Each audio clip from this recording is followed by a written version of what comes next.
Hello and welcome. Today we have a couple of interesting stories, including one about how original poster caught their daughter's roommate having sex in Op's apartment and the roommate tried to get her revenge. Sit back and enjoy. The first story. Am I the idiot for kicking a girl I didn't know out of my wedding? My husband and I, both 27, got married a few weeks ago and he obviously is still upset about it, but I don't think I was wrong, so I thought I would ask here. We only gave +1s to married couples or if we knew the so well. My husband has one childhood friend that was coming from out of state to attend. I've met him a bunch, but only his girlfriend of 3 years a few times because of the distance. I didn't want to give him a +1, but my husband begged since he was traveling and didn't know anyone else at the wedding and he didn't want him to be uncomfortable or have to travel alone. I said fine just to make him happy. Flash forward to the reception, I see him with some girl I have never seen before. I asked husband what was up and he told me that his friend and his GF broke up a few days before the wedding, and since he already RSVP'd as two, he brought a friend with him. I was pissed since I made an exception for him and I didn't want anyone random at my wedding. I had one of my bridesmaids go to him and tell him he could stay, but can his date please go back to the hotel, this is a private event. He said okay and didn't make a fuss, but he left with her and didn't come back. I thought on everything was fine and had a great night. My husband found out about it the next day and we got into an argument. He's mad because his friend traveled and I kick him out without talking to him. I didn't kick him out, just his date. Now it's a few weeks later, my husband still brings it up from time to time and his friend hasn't been answering his texts. I kind of feel bad, but it was my wedding and I didn't want any strangers there. The top replies, "You are the idiot. What was the actual harm of this person being there at that point?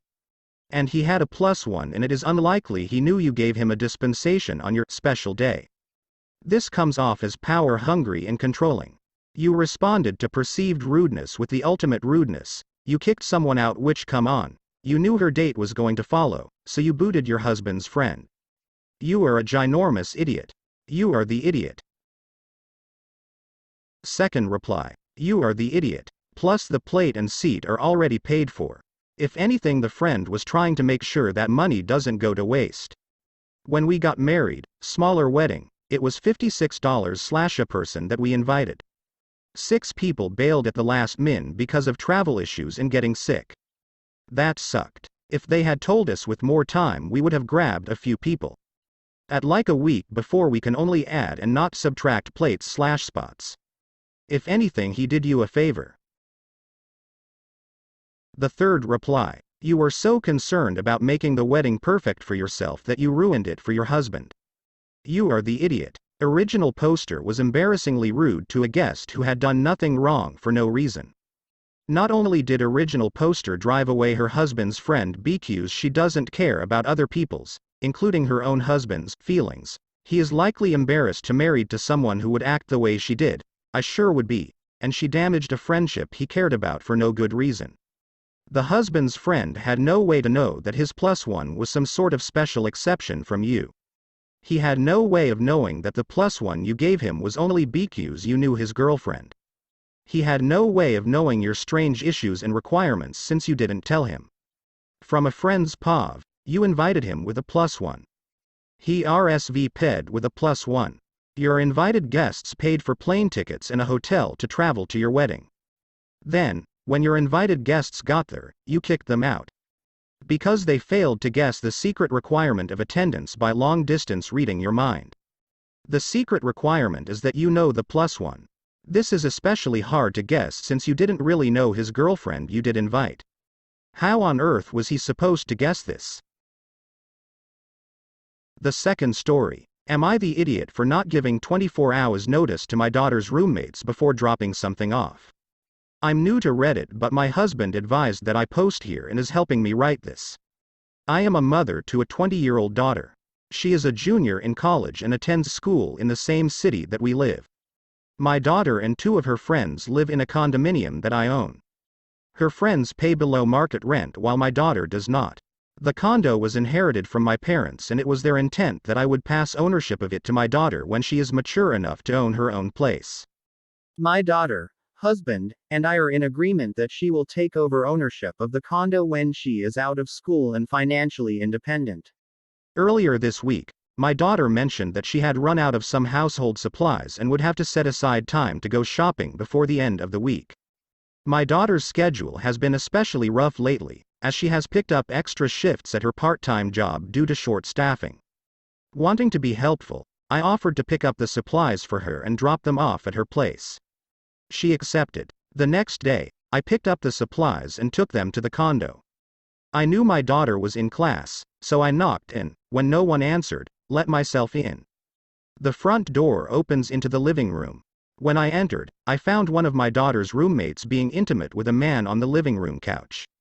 I was obviously mortified, so I left the supplies at the door and left right away. I didn't say anything to my daughter about what happened because I didn't want to put her in an uncomfortable position, but I did let her know that I had dropped off the supplies. On Friday, I got an angry email from the roommate's parents. I'm not sure exactly what they were told, but their email lambasted me for invading their daughter's privacy. They said that what I did was wrong because I'm their daughter's landlord and I entered the condo without giving 24 hours notice. They're threatening to take legal action if I do it again. I am vaguely familiar with this requirement, but didn't think it was applicable here. Was I the idiot in this situation? I feel bad about what happened, but I also don't feel like I was out of line. The top replies. Not the idiot. You were not entering in your capacity as landlord but in your capacity as your daughter's mother, in which case you do not need to provide notice. You also had your daughter's permission. The roommate had no expectation of privacy vis-a-vis her roommates who could have walked in at any time, regardless of whether they had a class scheduled or not. She shouldn't have been doing it on the couch out in the open. Edit.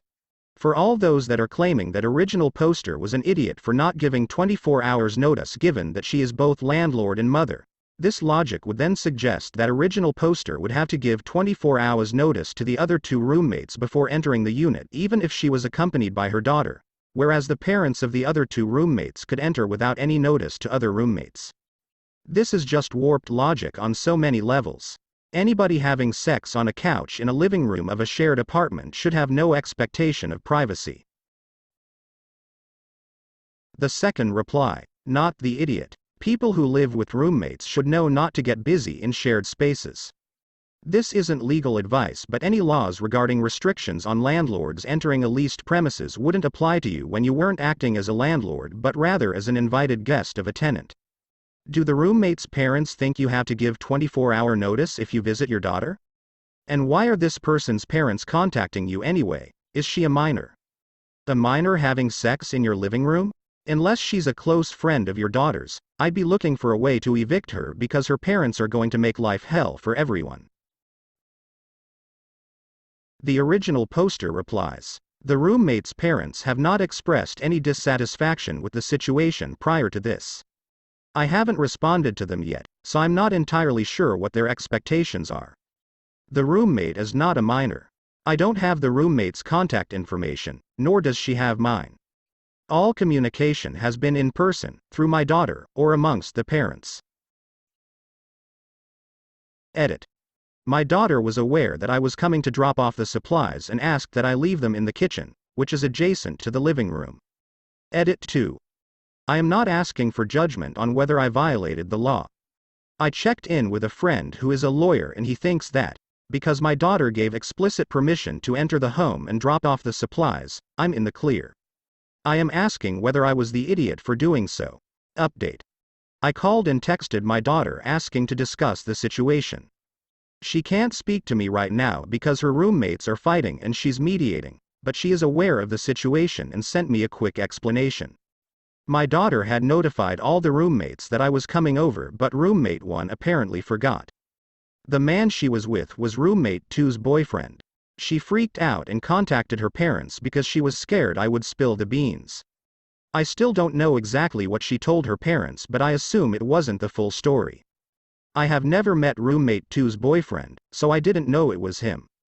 Roommate 1 and roommate 2 are fighting now and, needless to say, roommate 1 will be moving out. I will be writing a more comprehensive, formal lease for roommate 2 for both my protection and hers, but, In all honesty, roommate 2 is wonderful and I do not anticipate that there will be any problems.